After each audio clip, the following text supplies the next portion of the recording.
বাজেটক লৈ পেলাই মোৰ চিন্তাটো বেলেগ। এতিয়া মুখ্যমন্ত্ৰীয়ে ইনভেষ্টমেণ্ট ছাবমিট পাতিলে, ওপৰে ওপৰে কি কৈ আছে যে 4 লাখ কোটি টকা আহিছে। প্ৰথমতে আমি এনেকৈ শুনিলোঁ। তাৰপিছত মুখ্যমন্ত্ৰীয়ে কি ক'লে যে মানুহবিলাক যদি আহিবলৈ হয় আমি মাটি দিব লাগিব আৰু সাহায্য দিব লাগিব। আপুনি মুখ্যমন্ত্ৰী ডাঙৰীয়াৰ দুটা বক্তব্য চাব। সৰ্বানন্দ সোণোৱাল ডাঙৰীয়াই 18 চনত পাতিছিলে নাই কওক? 1 লাখ কোটি টকা MOU হ'ল। তাৰপিছত মুখ্যমন্ত্ৰীয়ে সিদিনাখন ভাষণত কি ক'লে যে আগতে এনেকুৱা কোনো ইনভেষ্টমেণ্ট ছাবমিট হোৱাই নাই। তাৰমানে কাৰ কথা ক'লে? সোণোৱাল ডাঙৰীয়াৰ কথা ক'লে যে আগৰখন ফ্লপ। এতিয়া তাৰপাছত ক'লে যে 4 লাখ কোটি টকা অসমত ইনভেষ্টমেণ্ট হ'ব। যেতিয়া মই ক'লোঁ যে MOU দেখিছোঁ, আচল দেখিলে চাম, তেতিয়া তেওঁ ৰাতিপুৱা উল্টা মাৰিলে, ক'লে যে হয় MOU হ'লে নহ'ব, আমি তেওঁলোকক এতিয়া মাটি দিব লাগিব, সাহায্য দিব লাগিব, ইলেক্ট্ৰিফিকেশ্যন দিব লাগিব, চব দিব লাগিব, তেতিয়া তেওঁলোক আহিব। সেইকাৰণে মই মুখ্যমন্ত্ৰী ডাঙৰীয়াক কৈ আছোঁ যে আপুনি এই ধুৰন্ধৰ পুঁজিপতিবিলাকৰ লগত হলি গলি কৰি ফটো মাৰিছে, এইটো ভাল হৈছে। আপোনাৰ মন্ত্ৰীসকলেও চেলফি টেলফি মাৰিছে, খুব ভাল হৈছে।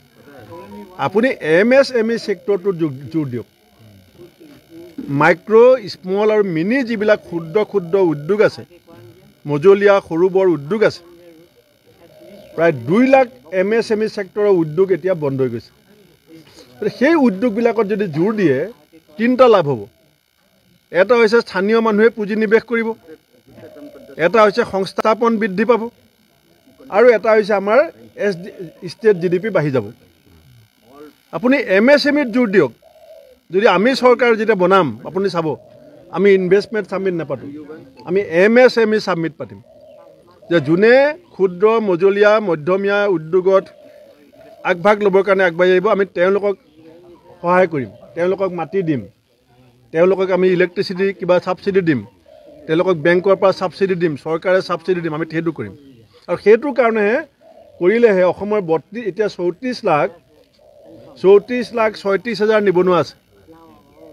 এই পুঁজিপতিকেইজনেতো ইমান মানুহক সংস্থাপন কৰিব নোৱাৰিব।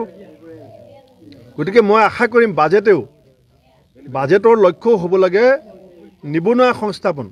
চাকৰি বুলি মই নকওঁ, 36 লাখক চাকৰি দিয়াটো সম্ভৱ নহয়, কিন্তু সংস্থাপন দিবৰ কাৰণে এটা পৰিৱেশ আৰু সুযোগ এই বাজেটে যদি বনায়, তেতিয়াহ'লে আমি বাজেট পঢ়াৰ পিছত আমাৰ মতামত দিম।